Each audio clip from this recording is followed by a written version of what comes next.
नमस्कार दोस्तों। आज हम पढ़ेंगे राज्य व्यवस्था संविधान के बारे में। ये वीडियो मेनली उन स्टूडेंट्स के लिए बड़ी उपयोगी है जो यूपी पुलिस, दिल्ली पुलिस या अन्य किसी कंपटीशन की तैयारी कर रहे हैं, जिनके बेसिक्स मजबूत नहीं है। तो हम बिल्कुल बेसिक से पढ़ेंगे और धीरे धीरे एडवांस लेवल तक पहुंच जाएंगे। तो आइए शुरुआत करते हैं। जैसे कि आपने देखा होगा, वर्ड लिख रहा है कौन सा, राज्य व्यवस्था, और एक वर्ड लिख रहा है आपका संविधान। पहले हम किसके बारे में पढ़ेंगे? संविधान के। जैसे आप देख रहे होंगे, संविधान दो शब्दों से मिलकर बना, सम और विधान। सम का मतलब होता है इक्वल, यानी कि समान। विधान का मतलब होता है नियम व कानून, यानी कि जो नियम व कानून सभी नागरिकों पर समान रूप से लागू होते हैं उन्हें संविधान कहा जाता है। या हम ये भी बोल सकते हैं कि संविधान उन प्रावधानों का संग्रह है जिसके आधार पर किसी देश का शासन चलाया जाए। यानी किसी देश का शासन चलाने के लिए बेटे किसकी जरूरत है? संविधान की। ठीक है, तो संविधान को मैंने बता दिया दो शब्दों से मिलकर बना है, सम प्लस विधान, यानी कि समान नियम व कानून। यानी कि जो नियम व कानून सभी नागरिकों पर एक समान रूप से लागू होंगे वही क्या है? संविधान। या हम ये भी कह सकते हैं कि ऐसे प्रावधानों का वर्णन है जिसमें क्या कर सकते हैं, जिसके आधार पर किसी देश को शासन चलाया जाता है। यानी कि शासन चलाने के लिए संविधान की आवश्यकता है।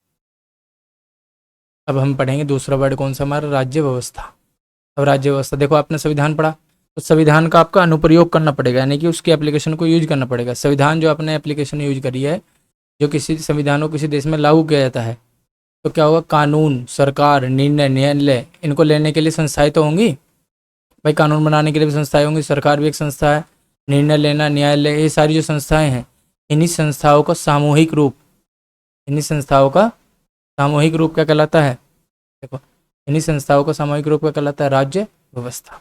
तो राज्य व्यवस्था क्या है? कानून, सरकार, निर्णय, न्यायालय के निर्णय लेने में जो संस्थाएं सामने आती हैं, उन्हीं संस्थाओं का सामूहिक रूप क्या कहलाता है? राज्य व्यवस्था। अब इसी राज्य व्यवस्था के अंतर्गत हम पढ़ेंगे एक तो पार्ट। जब हम पढ़ेंगे राज्य व्यवस्था तो हम पढ़ेंगे पार्ट। पार्ट में क्या बताया गया है राज्य व्यवस्था के? तो पार्ट में बताया गया है कि जो एक समान प्रकृति के प्रावधान है उनको एक साथ जो संग्रह करा गया, इकट्ठा करा गया, वे क्या है? भाग। जब संविधान बना था तो कितने भाग थे? 22 पार्ट थे उस भाग। जैसे मौलिक अधिकार का एक भाग है, नागरिकता का एक भाग है, आदि हम पढ़ेंगे आगे जाके। अध्याय, भाग के अंतर्गत विभिन्न प्रावधान अनुसार उन्हें अध्याय में रखा गया है। भागों को प्रावधानों के अनुसार काय में बांट लिया गया है? Chapter wise. ये अध्याय हुए हमारे। अनुच्छेद क्या है? अध्याय जो हम पढ़ेंगे, कोई भी हम चैप्टर पढ़ेंगे, जैसे चैप्टर 1 पढ़ेंगे, मैं आपको एग्जाम्पल के रूप में बता रहा हूँ, भाग 1 पढ़ेंगे, तो भाग 1 में हम अनुच्छेद पढ़ेंगे कहाँ से लेके? 1 से लेकर 4 तक। तो हम कह सकते हैं कि भाग को, यानी कि जो आपने अध्याय पढ़े थे ना, चैप्टर वाइज बनाए थे, चैप्टर के अध्याय के अंतर्गत विभिन्न भिन्न भिन्न प्रावधानों का वर्णन करा जाएगा, किसके अनुसार? अनुच्छेद के द्वारा।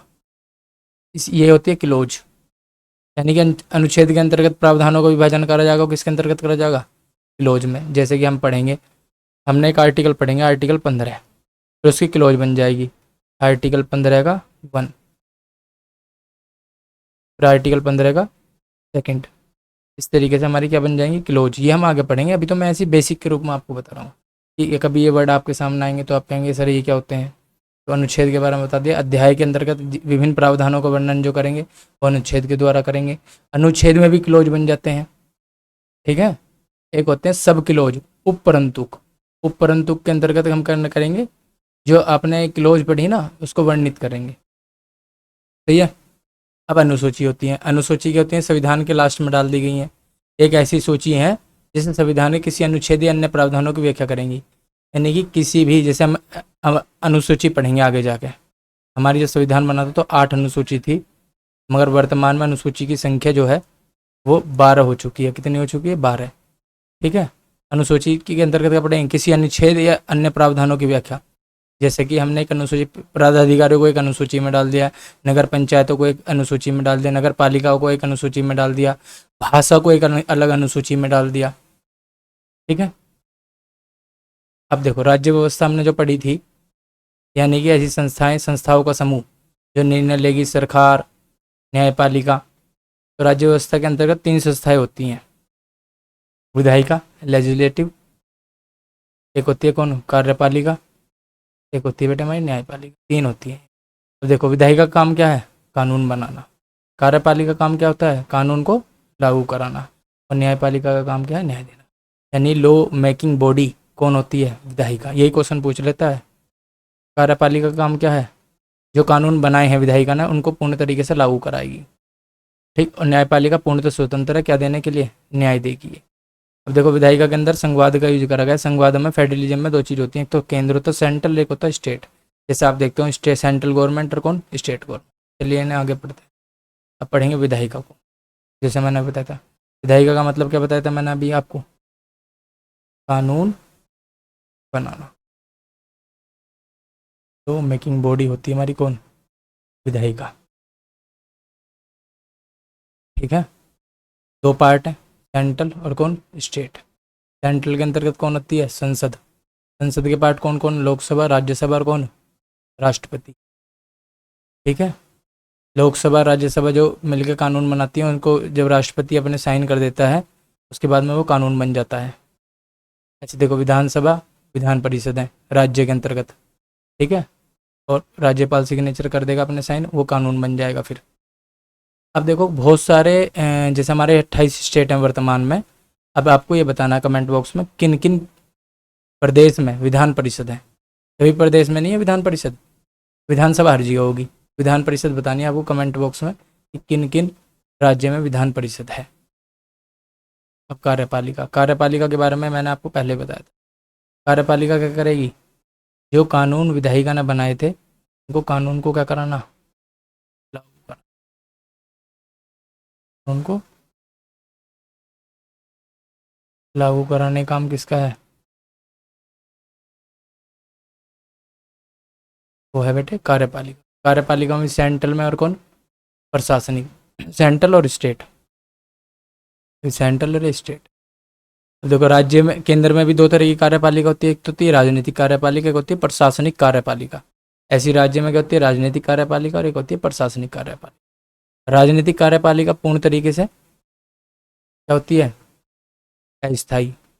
और प्रशासनिक कैसी होती है, स्थायी। देखो अस्थायी क्यों है ये, क्योंकि देखो राष्ट्रपति, एमपी, एमपी का मतलब है सांसद, जो आपने अपने संसदीय क्षेत्र से चुना, सांसद।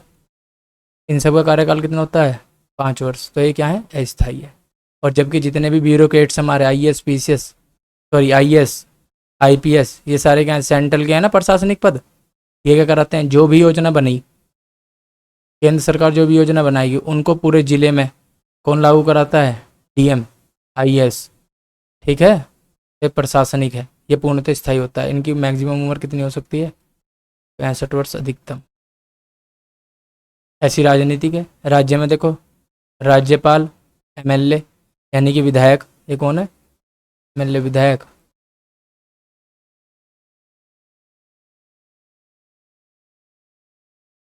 इनका कार्यकाल कितना होता है, 5 वर्ष। ये भी अस्थायी होते हैं। स्थायी में कौन आएंगे, राज्य के नौकरशाह। इनकी मैक्सिमम उम्र कितनी हो सकती है, 65 वर्ष। जैसे कि पीसीएस हुआ, कोई भी एसडीएम हुआ। तो राज्य की जो योजना आएगी उसको कौन लागू कराएंगे, कानून जो होंगे उनको, कानून को काम कराने का काम है ब्यूरोक्रेट्स का। जैसे पीसीएस में एसडीएम मान सकते हैं। ठीक। अब पढ़ते हैं न्यायपालिका के बारे में। तो न्यायपालिका का काम आपको पता था, न्यायपालिका का काम है न्याय देना। न्यायपालिका का काम क्या है, न्याय देना। न्याय देने का काम किसका है, न्यायपालिका का। ठीक। 3 प्रकार के कोर्ट आप पढ़ोगे, जिला कोर्ट सबसे लोअर कोर्ट होता है, उसके बाद होता है हाई कोर्ट, उसके बाद सुप्रीम कोर्ट। एक ही सुप्रीम कोर्ट है भारत में, न्यू दिल्ली में। हाई कोर्ट, एक से अधिक राज्यों का एक ही हाई कोर्ट हो सकता है। उनकी लगभग संख्या 24-25 के करीब है, मेरे ध्यान नहीं आ रहा, मैंने लिख दिया फिर भी। ठीक। भारतीय संविधान की विशेषताओं के बारे में पढ़ेंगे अभी हम फिलहाल थोड़ा सा। तो भारतीय संविधान की जो विशेषता है, पहली बात तो वो कैसा है, लिखित है। दूसरा कैसा है, वो विकसित है। ठीक। देखो भारतीय संविधान की दूसरी विशेषता क्या है, वो अत्यंत कठोर है और अत्यंत क्या है, लचीला है। यानी कि कहीं कहीं इतने कठोर नियम है और कहीं कहीं बड़े लचीले। तो हम ये कह सकते हैं भारतीय संविधान का जो प्रकृति है वो क्या है, कठोर है और लचीली है। ये क्वेश्चन भी आता है पेपर में कि बताइए भारतीय संविधान का प्रकृति किस प्रकार की है। तो आप किस पर टिक करेंगे, जो अत्यंत कठोर है और अत्यंत ही क्या है, लचीली है। यानी कि कहीं कहीं बड़ा कठोर नियम है, कहीं कहीं लचीलापन है उसका। अब संविधान को वर्गीकृत कर लेते हैं। लिखित संविधान है, लिखित संविधान में, विकसित और निर्मित संविधान में, कठोर और लचीला। ये तो मैंने आपको समझा ही दिया, कठोर और लचीला, यानी कि कहीं कहीं अत्यंत कठोर है, कहीं कहीं लचीला है। लिखित और अलिखित, लिखित का मतलब आप जानते होंगे, जिसका अधिकांश भाग क्या होगा, लिखित रूप में होगा। जैसे भारत का संविधान है, अमेरिका का संविधान है। अलिखित संविधान में किसे कहेंगे, इसका अधिकांश भाग अलिखित रूप में होगा, जो पुराने अधिनियम समय पर चल रहा होगा, जैसे ब्रिटेन का संविधान है। विकसित क्या है, जो ऐतिहासिक समय में डेवलप हुआ है, जो ऐतिहासिक है वो कौन है, विकसित। निर्मित जो है, निर्मित क्या है, जो एक निश्चित समय में, देखो ये विकसित, विकसित एक ऐसा संविधान माना जाता है जो ऐतिहासिक विकास में विकसित हुआ, ठीक है।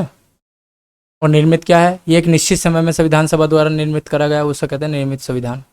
अब ये बात ध्यान रखना, भारत का संविधान विश्व में सबसे बड़ा लिखित रूप में संविधान है। ये क्वेश्चन भी आता है कि, समझे। अब यहाँ से कहानी शुरू होती है, वो तो था बेसिक आपका हल्का सा, तो आपका मेनली बहुत एग्जाम में आना शुरू होता है कंपटीशन। जब संविधान बना था तो उसमें कितने भाग थे भाई, 22। आज उनकी संख्या बढ़कर कितनी होगी है, 25। अनुच्छेद कितने थे, 395। और आजकल उनकी संख्या कितनी होती है, 450। अनुसूची कितनी थी, 8। वर्तमान में अनुसूची कितनी हो चुकी है, 12। देखो 22 भाग थे ना, अब इनके पार्ट बना दिए। जैसे देखो फोर्थ का ए जोड़ दिया, यानी कि कै, एक भाग बन गया। पहला फोर्थ ही भाग था, एक फोर्थ का कै और जोड़ दिया। ऐसे 395 अनुच्छेद है ना, ये ए बी सी करके लगभग लगभग इनकी संख्या कितनी हो चुकी है आज के समय में, 450। जैसे 15 का ए, 15 का बी, 15 का सी, ऐसे ऐसे करते हुए इनकी संख्या कितनी होगी है, 450 के समझ। अनुसूची पहले 8 थी और अब अनुसूची कितनी हो चुकी है, 12। अब पढ़ेंगे भाग के बारे में, ठीक। भाग, ठीक है। अब देखो भाग एक में, भाग एक में कितने अनुच्छेद आते हैं, 1 से लेकर 4 तक। मैंने तो बताया था ना, भाग के अनुच्छेद की जब मैंने परिभाषा बताई थी, भाग को वर्णित करेगा। ये रहा अनुच्छेद 1 से लेकर 4 तक, किस में वर्णित है, भाग एक में। इसके बारे में जिक्र करा गया है, संघ और उसके राज्य क्षेत्र। यानी कि इस समय वर्तमान में भारत में 28 स्टेट हैं और 8 आपकी केंद्र शासित प्रदेश हैं, यूनियन टेरिटरीज, ठीक है। 28 राज्य हैं और 8 केंद्र शासित प्रदेश हैं। भाग 2 में क्या जिक्र करा गया, नागरिकता का, जिसमें कितने अनुच्छेद हैं, अनुच्छेद 5 से लेकर 11 तक भाग 2 में है। और किसका जिक्र करा गया है, सिटीजनशिप के बारे में, नागरिकता के, जो कहाँ से ली गई है, ब्रिटेन ओब्लिक इंग्लैंड के संविधान से। भाग 3 अनुच्छेद 12 से लेकर 35 तक, इसका जिक्र करा गया है, मौलिक अधिकारों को, जो कहाँ से लिए गए हैं, यूएसए के संविधान से। ये हम आगे पढ़ेंगे कि किस किस देश से हमने कौन कौन सी चीज़ें ली हैं। भाग 4 अनुच्छेद 36 से लेकर 51 तक, इसका जिक्र करा गया है, राज्य के नीति निर्देशक तत्वों को, जो हमने किस संविधान से लिए हैं, आयरलैंड के संविधान से। अब देखो 42वें संविधान संशोधन 1976 द्वारा हमने एक भाग और जोड़ दिया। अभी मैंने बताया था ना 25 भाग हो गया, ऐसे जुड़ जुड़ गया। भाग 4 इसमें क्या जोड़ा हमने, मौलिक कर्तव्य, मूल कर्तव्य जो हमारे। और एक आर्टिकल है अनुच्छेद 51 का ए, ये कहाँ से ले गए मौलिक कर्तव्य हमारे, रसिया से। पहले जब संविधान बना था तो मूल कर्तव्यों की संख्या कितनी थी बेटे, 10 थी। मगर 86वें संविधान संशोधन अधिनियम 2002 द्वारा एक मौलिक कर्तव्य और हमारा जोड़ दिया गया है, कौन, शिक्षा का अधिकार, राइट टू एजुकेशन। और आज इनकी संख्या कितनी हो चुकी है, 11। जब संविधान बना था तो मौलिक कर्तव्यों की संख्या कितनी थी, 10। वर्तमान में कितनी हो चुकी है, 11। क्योंकि 11वां जो जोड़ा है वो जोड़ा है राइट टू एजुकेशन। कौन से संविधान संशोधन द्वारा, 86वें संविधान संशोधन अधिनियम 2002 द्वारा। अब देखो संशोधन, मैंने वर्ड आपने सुना होगा, संशोधन का मतलब है संविधान में समय की मांग के अनुसार, जिसे डिमांड होती है उसके अनुसार संविधान में समय समय पर संशोधन किया जाता रहता है, ठीक। तो ऐसी 86वें संविधान संशोधन 2002 द्वारा एक हमारा मौलिक कर्तव्य जोड़ा गया था, कौन, राइट टू एजुकेशन, शिक्षा का अधिकार। और अब कितने हो गए ये, 11 हो चुके। अब देखो पहले, सबसे पहली बात है आपको 8 यूनियन टेरिटरीज दिखा देता हूँ।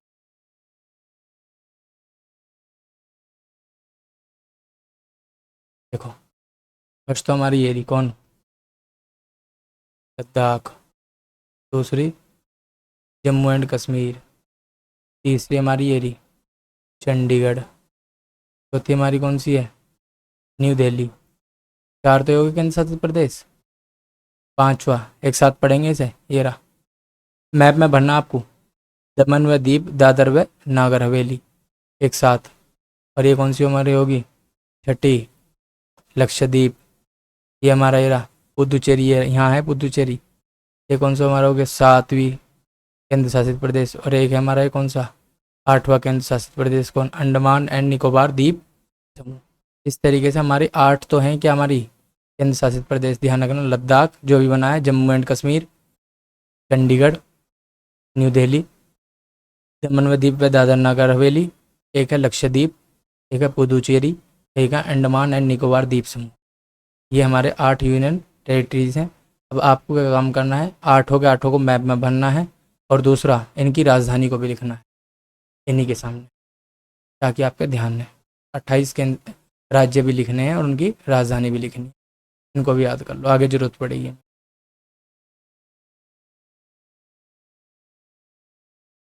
देखो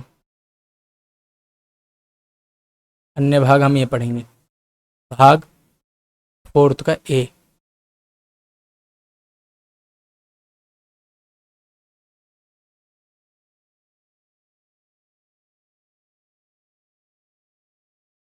भाग पढ़ेंगे अब हम, तो जूम कर लेता हूँ थोड़े से और।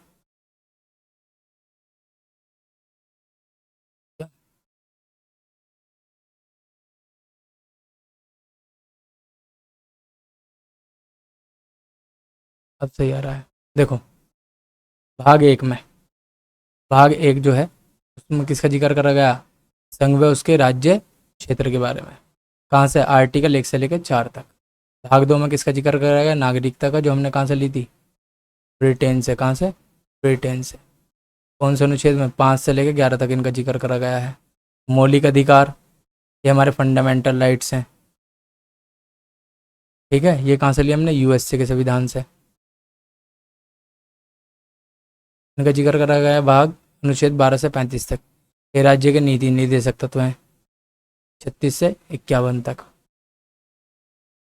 फिर भाग फोर्थ का ए जोड़ा गया, उसमें अनुच्छेद जोड़ा गया कौन सा, 51 का ए में उसका जिक्र करा गया है, 42वें संविधान संशोधन 1976 द्वारा ही जोड़ा गया। भाग 5 में हम पढ़ेंगे कौन, कार्यपालिका। इसका अनुच्छेद कहाँ से है, 12 से लेकर 52 से लेकर 151 तक। फिर राज्य की कार्यपालिका के बारे में पढ़ेंगे, अनुच्छेद 152 से लेकर 237 तक। फिर सातवीं अनुसूचित, सातवां भाग, आठवां भाग, नौवें भाग में, नौवें भाग देखो बहुत महत्वपूर्ण है, नौवें भाग से बहुत क्वेश्चन आ रहे हैं आजकल। नौवें भाग में कौन थी, पंचायतें, 243 से कैसे लेकर अन्य तक। ये कब जोड़ी गई हैं, 73वें संविधान संशोधन 1992 द्वारा स्थापित। उसमें 9 का ए, से लेकर छः तक, 74वें संविधान संशोधन द्वारा। 9 का ख, ये बहुत पूछने लग गया आजकल। सहकारी समिति, ये जोड़ी गई है बेटे 97वें संविधान संशोधन अधिनियम 2011 द्वारा, उसको बहुत पूछता है। ये भी आने लग गया भाग 10, अनुसूचित जाति और जनजाति क्षेत्र के बारे में, ठीक है। अब इनको देखो कैसे आपको याद रखने, मेनली मैं बताता हूँ कौन कौन से बहुत ही ज़्यादा महत्वपूर्ण है। देखो एक तो है भाग 20, ये बहुत एग्जाम की दृष्टि से बहुत महत्वपूर्ण है। इसमें संविधान संशोधन किस अनुच्छेद के अंतर्गत होता है, 368। ये याद कर लो, संविधान संशोधन कौन से अनुच्छेद के अंतर्गत होता है, 368।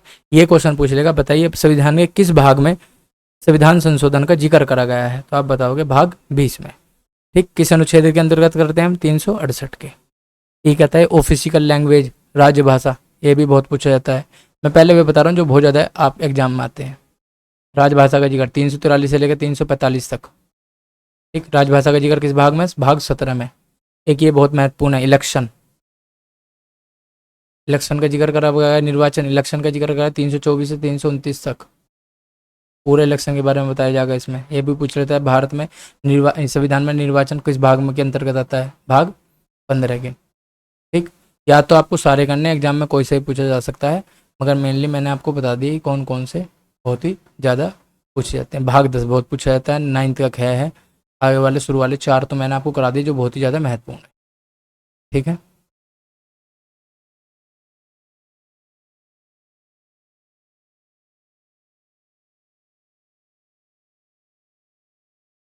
अब पढ़ेंगे हम अनुसूची के बारे में, जो हमारी अनुसूची थी। आपको याद आना चाहिए, जब हम अनुसूची पढ़ रहे थे तो मैंने बताया था जब संविधान बना था तो कितनी अनुसूची थी बेटे? 8 जब बना था। और आज कितनी होगी अनुसूची? 12। 12 अनुसूची है वर्तमान में। वर्तमान में कितनी अनुसूची है? 12 अनुसूची है। ठीक, अब इन्हें एक एक करके पढ़ेंगे इनसे। वर्तमान में कितनी अनुसूची है? 12। तो पहली अनुसूची में बताया गया संघ और राज्य क्षेत्र, 28 स्टेट और 8 केंद्र शासित प्रदेशों के नाम व सीमा का जिक्र इस अनुसूची में आता है। एक अलग सूची बना दी किसकी? संघ व राज्य क्षेत्र, 28 राज्य और 8 केंद्र शासित प्रदेशों के नाम व सीमा के बारे में अलग से अनुसूची बना दी। मैंने आपको पढ़ाया था अनुसूची कहते किसे हैं। दूसरी अनुसूची में देखो, सोचो, जब राज्य होंगे, जब राज्य होंगे और संघ भी होगा तो वहाँ पे पदाधिकारी भी होंगे, तो यहाँ पे और फिर पदाधिकारी होंगे तो उनके वेतन भी होंगे। तो दूसरे में क्या करा गया है? जितने पदाधिकारी हैं उनके वेतन भत्ते पेंशन का उल्लेख करा गया है। मैं आपको बताऊंगा कौन कौन से पदाधिकारी हैं, अभी नेक्स्ट वीडियो में हम यही पढ़ेंगे। तो भारत के प्रमुख पदाधिकारी जैसे राष्ट्रपति, राज्यपाल आदि के क्या वेतन भत्ते पेंशन का उल्लेख करा गया है। अभी बताओ, राज्य था या संघ था? तो उसमें पदाधिकारी भी होंगे, तो पदाधिकारी होंगे तो जब भी तो काम करेंगे जब उनके वेतन और भत्ते होंगे। तो वेतन भत्तों का जिक्र गया भाग 2 में। भाग 3 में देखो, जितने भी पदाधिकारी हैं जिनको वेतन और भत्ता मिलेगा तो इनसे शपथ दिला लेंगे, भैया शपथ लो, कोई ऐसा काम नहीं करोगे। तो पदाधिकारियों की शपथ का उल्लेख करा गया है किसकी सूची में? तीसरी अनुसूची में। मगर याद रखना, राष्ट्रपति, उपराष्ट्रपति और राज्यपाल ये तीसरी अनुसूची के अंतर्गत शपथ नहीं लेते। ये भी क्वेश्चन आया था एक बार। राष्ट्रपति अनुच्छेद आर्टिकल 59 के अनुसार शपथ लेता है, उपराष्ट्रपति 67 के अनुसार शपथ लेता है और राज्यपाल 159 के अंतर्गत शपथ लेता है। ध्यान रखना, ये तीनों कभी भी तीसरी अनुसूची के अंतर्गत शपथ नहीं लेते। राष्ट्रपति, उपराष्ट्रपति और राज्यपाल। राष्ट्रपति लेता है आर्टिकल 59 के अनुसार। जब हम राष्ट्रपति को पढ़ेंगे तभी मैं बताऊंगा, जब उपराष्ट्रपति को पढ़ेंगे तब मैं बताऊंगा आर्टिकल 67 के बारे में। उपराज्यपाल लेता है 159 के से, ये जब हम पढ़ेंगे इनके बारे में जब पढ़ेंगे। अभी तो हम थोड़ा थोड़ा अनुसूची पढ़। अब फोर्थ अनुसूची। फोर्थ अनुसूची में राज्यसभा में प्राप्त प्रतिनिधित्व का विवरण करा गया। एक लोकसभा होती थी, मैंने बताया था ना आपको, कार्यपालिका के अंतर्गत होती है। एक तो लोकसभा, राज्यसभा संसद के अंतर्गत, एक होता है प्रेसिडेंट। इन तीनों से मिलकर ही क्या बनती है हमारी संसद, लोकसभा, राज्य। तो राज्यसभा में प्राप्त प्रतिनिधित्व, और इसमें तो कौन कौन से राज्य, ये केंद्र शासित प्रदेश शामिल हैं, दिल्ली और पुदुचेरी। तो राज्यसभा में जो बनता है वो उसमें किसके भी लेते हैं भाग? दिल्ली भी लेती है केंद्र शासित प्रदेशों में, और पुदुचेरी। दो ही केंद्र शासित प्रदेश हैं जो राज्यसभा में प्रतिनिधित्व प्राप्त करते हैं। कौन कौन से? दिल्ली और कौन? पुदुचेरी। पांचवी अनुसूची पढ़ेंगे। पांचवी अनुसूची में क्या है? एससी और एसटी, अनुसूचित व अनुसूचित जनजाति के प्रशासन व नियंत्रण के बारे में किस अनुसूची में बताया गया है भाग? तो पांचवी अनुसूची में।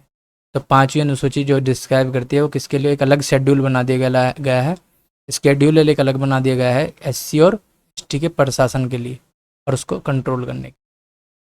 पढ़ेंगे अनुसूची 6। अनुसूची 6 में क्या पढ़ते हैं? ये बहुत आता है, देखो ये अनुसूची बहुत ही महत्वपूर्ण है परीक्षा की दृष्टि से। अनुसूची 6 में असोम, मेघालय, त्रिपुरा और मिजोरम जनजातीय क्षेत्र के प्रशासन के बारे में उपबंध करा गया है। ये 4 राज्य, ध्यान रखना, इन्हीं को पूछता है, क्वेश्चन दे देगा ऐसा पूछ लेगा, बताओ छठी अनुसूची में शामिल नहीं है। ऑप्शन देगा ऐसी: असोम, मणिपुर,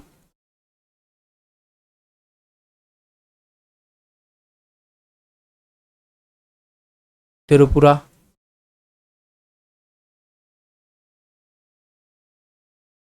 मेघालय। तो आपके चारों याद होने चाहिए। बताओ कौन सा ऑप्शन नहीं होगा इसमें? मणिपुर नहीं होगा, मणिपुर नहीं है बल्कि क्यों ना मिजोरम।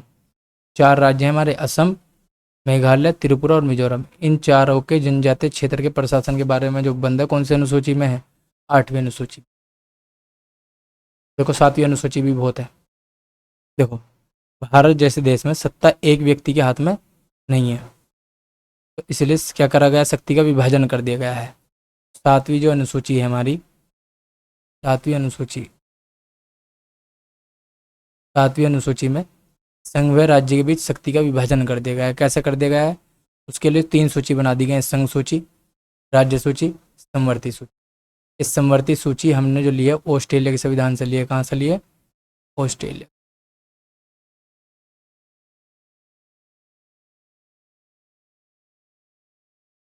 ऑस्ट्रेलिया के संविधान से हमने कौन सी सूची ली है? समवर्ती सूची। संघ सूची का मतलब है कि इसमें केवल केंद्र रूल बना सकती है। राज्य सूची का मतलब है इसके अंतर्गत राज्य सूची के विषय में राज्य बना सकते हैं। समवर्ती सूची का मतलब है कि जिसमें दोनों नियम कायदे कानून बना सकती हैं समवर्ती सूची में। फिर बता रहा हूँ, संघ सूची में केवल सेंट्रल, राज्य सूची में केवल स्टेट, और समवर्ती सूची कॉन्करेंट लिस्ट में क्या होता है कि दोनों मिलकर कानून बना सकते हैं। जब संविधान बना था तो इसमें कितने विषय थे, कितने सब्जेक्ट थे इसके अंतर्गत संघ सूची में? 97। वर्तमान में इनकी संख्या कितनी हो चुकी है? 100। राज्य सूची में जब कितने थे? पहले 66, और वर्तमान में कितने हो गए? 61। जब समवर्ती सूची बनी थी उसमें कितने सब्जेक्ट थे, विषय? 43, मगर आज की इनकी संख्या कितनी हो चुकी है? 52। अब देखो मेन मैं बता रहा हूँ जो एग्जाम में पूछ लिए जाते हैं कि बताइए किस सूची का विषय है? रक्षा, डिफेंस। अब खुद सोचो, डिफेंस में केवल सेंट्रल गवर्नमेंट ही नियम बना सकते हैं। नागरिकता, जैसे आपने देखा था अभी चला था CAA का मुद्दा, ठीक। शेयर बाजार, बैंकिंग, बैंकिंग में कोई राज्य नियम बनाते हैं? जनगणना, परमाणु ऊर्जा, ये सब किसके विषय हैं? संघ सूची के। अब राज्य सूची के देखो, पुलिस, रेलवे पुलिस भी, भूमि, लैंड में कुछ भी करना हो राज्य अपने बना सकते हैं। कृषि को लेकर कोई भी नियम बना सकती है, राज्य सेंट्रल की जरूरत है। स्वास्थ्य को लेकर कोई भी नियम बना सकती है। जैसे कोरोना काल में सबने अपने अपने राज्यों ने अलग अलग नियम बना रखे थे, क्योंकि राज्य सूची का विषय है। सिंचाई, विद्युत, इलेक्ट्रिसिटी को लेकर हर राज्य अपने अपने नियम बना सकता है। कोई माफ़ कर सकता है बिल, या क्या कर सकता है, कोई यूनिटों की दर को बढ़ा सकता है, घटा सकता है। लैंड रिफॉर्म, भूमि सुधार भी कर सकता है। मनोरंजन टैक्स, और ये देखो ये बहुत आ रहा है आजकल क्वेश्चन, जुआ और सट्टा। गैम्बलिंग, गैम्बलिंग किसके विषय हैं? राज्य सूची के। जुआ और सट्टे के बारे में नियम राज्य सरकार अपने बना सकती है। अब समवर्ती सूची के बारे में पढ़ेंगे जिनमें दोनों के दोनों नियम बना सकते हैं। जैसे शिक्षा, एजुकेशन को लेकर राज्य और केंद्र दोनों नियम बना सकते हैं। वन को लेकर भी दोनों नियम बना सकते हैं। विवाह को लेकर भी कोई एक्ट बना सकते हैं, दोनों को दोनों। धन प्रक्रिया, पशु क्रूरता, पारिवारिक मामले, ठीक है, जनसंख्या व नियंत्रण कानून, इसको लेकर दोनों नियम बना सकते हैं, राज्य भी और कौन? केंद्र भी। अब देखो ये शिक्षा वर्ड है, एजुकेशन, पहले राज्य सूची में आता था। किसका विषय था? राज्य सूची का। मगर 42वें संविधान संशोधन अधिनियम 1976 द्वारा इसे किस लिस्ट में डाल दिया गया है? समवर्ती सूची में। ये क्वेश्चन भी बहुत आता है कि बताइए शिक्षा पहले किसका विषय था? राज्य सूची का। मगर अब शिक्षा को कहाँ? 42वें संविधान संशोधन अधिनियम 1976 द्वारा इसे कौन सी लिस्ट में डाल दिया गया है बेटे? समवर्ती सूची में। अब पढ़ेंगे 8वीं सूची। जब हम 8वीं सूची पढ़ रहे हैं तो 8वीं सूची में हम देखते हैं जब संविधान बना था तो केवल कितनी भाषाएं थी? 14। 8 भाषाएं बाद में जोड़ी गई। वर्तमान में लिख रहा देखो, वर्तमान में कितनी भाषाएं हैं? 22। और जब संविधान बना था तो कितनी भाषाएं थी? 14। 8 भाषा कौन कौन सी जोड़ी? देखो पहले जोड़ी 1967 में सिंधी, हिंदी एक भाषा जोड़ी 1967 में। कौन सी संविधान संशोधन द्वारा? देखो मैंने शॉर्ट फॉर्म में लिख दिया, अमेंडमेंट एक्ट, टी और लिख लें। 21वें संविधान संशोधन अधिनियम द्वारा 1967 में पहले कौन सी भाषा जोड़ी गई? सबसे पहली भाषा कौन सी जोड़ी गई? सिंधी। फिर 1992 में KNM याद करने के लिए बता रहा हूँ इसका, कोंकणी, नेपाली और मणिपुरी, 3 भाषाएं 1992 में 71वें संविधान संशोधन अधिनियम द्वारा जोड़ी गई। फिर 2004 में कितनी होगी? अब देखो 14, ये 15वीं होगी, 16, 17 और 17 और ये होगी 18।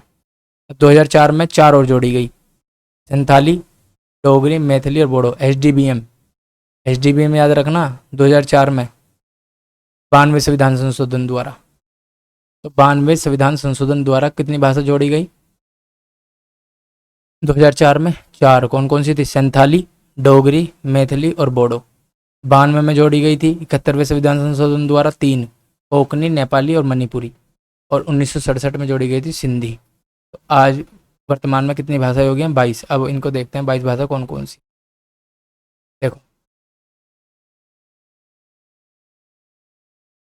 22 भाषाएं हैं हमारी, देखो इन्हें कौन कौन सी 22 भाषाएं हैं। असमिया, ये तो पहले से थी। असमिया है, बंगाली, गुजराती, हिंदी, इनको याद रखना आपको, ऐसी रिवीजन से कर लो करो देखते टाइम।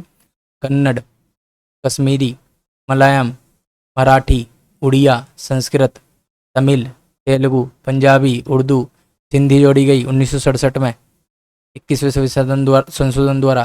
फिर KNM 92वें संविधान संशोधन द्वारा जोड़ी गई KNM, नेपाली, कोंकणी, मणिपुरी। फिर ये 4 जोड़ी गई HDBM, संथाली, डोगरी, मैथिली और बोडो। अब देखो एक तो इसमें इंग्लिश नहीं है, कौन सी नहीं है? इंग्लिश। एक इसमें राजस्थानी नहीं है, कौन सी नहीं है? राजस्थानी। तो यही क्वेश्चन कई बार पूछे गए थे। बताइए भारत की जो इस टाइम वर्तमान में 22 भाषाएं हैं, निम्नलिखित में से कौन सी भाषाएं नहीं है? तो उनमें एक ऑप्शन कौन सा था? इंग्लिश। या कभी कभार ऑप्शन लिख देता राजस्थानी। तो आपको ऐसे याद रखनी कौन कौन सी भाषाएं हैं, एक बार पढ़ ल करो ऐसी। कौन कौन सी? असमिया, बंगाली, गुजराती, हिंदी, कन्नड़ है, कश्मीरी भी है, मलयालम भी है, संस्कृत भी है, मराठी, उड़िया, तमिल, तेलुगु, पंजाबी, उर्दू, सिंधी, नेपाली, मणिपुरी, कोंकणी। ये सारी भाषाएं क्या हैं हमारी? 22 भाषाएं हैं।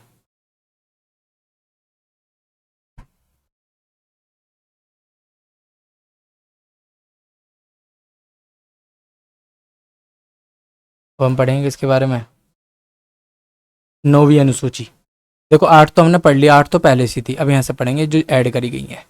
9वीं अनुसूची ऐड करी गई पहले संविधान संशोधन द्वारा 1951 द्वारा, जो किससे रिलेटेड है? भूमि सुधार से। मैं इसके बारे में हल्का सा डिस्क्राइब अभी कर देता हूँ आप। तो पहली बात तो एक क्वेश्चन आता है कि प्रथम संविधान संशोधन कब हुआ? 1951 में। कौन सी अनुसूची जोड़ी गई? 9वीं। इससे रिलेटेड है? भूमि सुधार से, यानी कि संपत्ति के अधिग्रहण से। जो भी मामले इसमें 9वीं अनुसूची में शामिल हैं लैंड रिफॉर्म को लेकर, वो उनको कभी भी न्यायालय में, यानी कि न्यायालय में उनको लेकर हम केस नहीं कर सकते। देखो संपत्ति पहले क्या था ना, जैसे ये मेरी संपत्ति है कोई, इस पर मेरा अधिकार होता था पूरा। ठीक, ठीक है। और ये मौलिक अधिकार में भी था। फिर क्या होता था, जैसे माने तौर पे हमारा कोई प्रोजेक्ट इधर की ओर आया, हम यानी कि मेट्रो निकाल लें यहाँ से, और मेरा मकान यहाँ आ गया, तो लोग क्या करते थे, मौलिक अधिकार है तो मौलिक अधिकार को कम नहीं किया जा सकता, इसीलिए क्या करते थे, प्रोजेक्ट रुक जाएगा फिर तो सरकार का। तो क्या हुआ, फिर मौलिक अधिकार में से हटा दिए गए संपत्ति के अधिकार को, और संपत्ति पे पूरी तरीके से हक होता है गवर्नमेंट आपको उसका मुआवजा दे देगी। ठीक है। चलिए इसको और हम आगे पढ़ेंगे ढंग से जब हम मौलिक अधिकार पढ़ेंगे। फिलहाल के लिए मैंने आपको बता दिया। देखो 10वीं अनुसूची। 10वीं अनुसूची किससे संबंधित है? दल बदल कानून से। कौन से संविधान संशोधन द्वारा जोड़ी गई? देखो जोड़ी गई ना, 9वीं भी जोड़ी गई, 8 थी ना पहले, अब 10वीं जोड़ी गई। 10वीं कौन से संशोधन द्वारा जोड़ी गई? 52वें संविधान संशोधन 1985 द्वारा जोड़ी गई। कौन सी? 10वीं अनुसूची। 10वीं अनुसूची जो है 52वें संविधान संशोधन द्वारा 1985 में जोड़ी गई। ठीक है।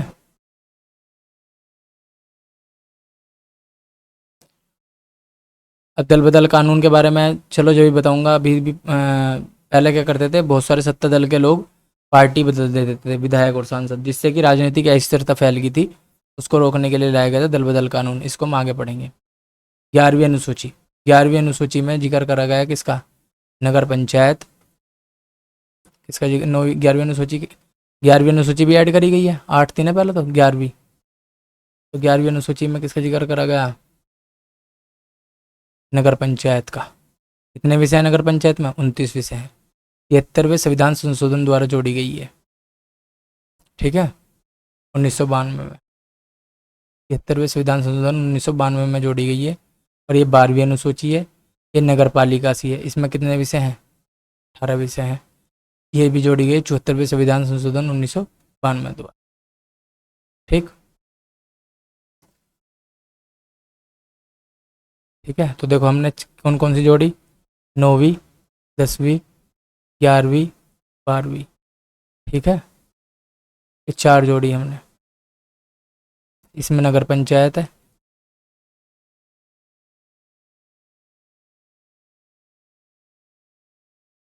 जो 73वें संविधान संशोधन द्वारा जोड़ी गई। इसमें नगर पालिका है। नगर पालिका नगर पंचायतों को आप जानते होंगे। ये जोड़ी गई 74वें संविधान संशोधन द्वारा। ठीक। 10वीं में क्या है, दल बदल कानून। क्या है, दल बदल कानून। ये 52वें संविधान संशोधन द्वारा जोड़ी गई। ये दोनों की दोनों 1902 में,